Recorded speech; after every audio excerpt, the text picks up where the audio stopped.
அஸ்ஸலாமு அலைக்கும் ரஹ்மத்துல்லாஹி வபரகாத்துஹு. அன்பு உறவுகளே, உங்கள் அனைவரின் மீதும் ஏக இறைவனின் சாந்தியும் சமாதானமும் உண்டாகட்டுமாக. ஒரு டீ 15 ரூபாய். இதெல்லாம் எங்களுக்கு எதுக்கு அப்படின்னு கேட்குறீங்களா? பொதுவாக பொருளாதார செலவினங்கள், விலைவாசிகள் உயருகின்ற பொழுது எல்லோரும் சொல்லுகின்ற வார்த்தை இந்த டீயை தான் உதாரணத்துக்கு சொல்லுவாங்க. காரணம், இன்றைக்கு எல்லா இடங்களிலும் டீ பிரியர்கள், தேநீர் பிரியர்கள் இல்லை, வெறியர்கள் இருக்கிறார்கள். 50 பைசாக்கு நாங்கள் டீ குடித்தோம், இப்போ 10 ரூபாய்க்கு குடிக்கிறோம் அப்படின்னு 2 வருஷத்துக்கு முன்னாடி சொல்லிகிட்டு இருந்தோம். இன்றைக்கு ஒரு டீயினுடைய விலை ஒரு சராசரி மாநகராட்சியில் 15 ரூபாய் விற்கப்படுகிறது.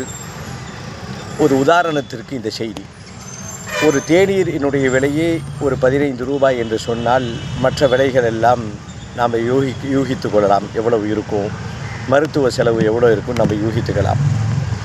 ஏன் இந்த பதிவு அப்படின்னா, இன்றைக்கும் கூட வாட்ஸ்அப் தளங்களில் வேடிக்கையான அதிர்ச்சி ஏற்படுத்தக்கூடிய, சில சமயங்களிலே மயக்கம் கூட வந்துவிடக்கூடிய விளம்பரங்களை பார்க்கிறோம்.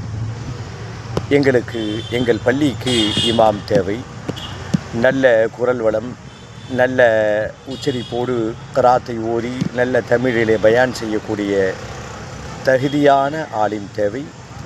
குடும்பத்தினருடன் வந்தால் நாங்கள் 15,000 ரூபாய் தருகிறோம், குடும்பம் இல்லாமல் வந்தால் 13,000 ரூபாய் தருகிறோம் என்று விளம்பரம் பார்த்துவிட்டு என்னுடைய இந்த பதிவை நீங்கள் அலட்சியமாக எடுத்துக்கொள்ளாதீர்கள். ஒரு பள்ளியினுடைய கழிவறையை பல லட்சங்களிலே கட்டுகிறார்கள். அந்த பள்ளிக்கு விரிக்கக்கூடிய கார்பெட்டினுடைய செலவுகள் பல ஆயிரங்கள்.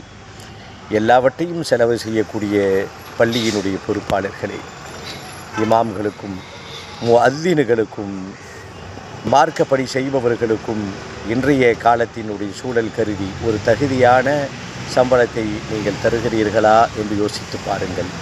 திரும்பவும் சொல்கிறேன், ஒரு தேநீரின் விலை 15 ரூபாய்.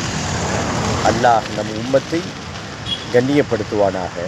இமாம்களின் மூலமாக அல்லாஹ் நம்ம உம்மத்தை வலுப்படுத்துவானாக, பலப்படுத்துவானாக, ஒற்றுமையாக்குவானாக. புரிந்து கொள்வோம், பயணிப்போம் இன்ஷா அல்லாஹ்.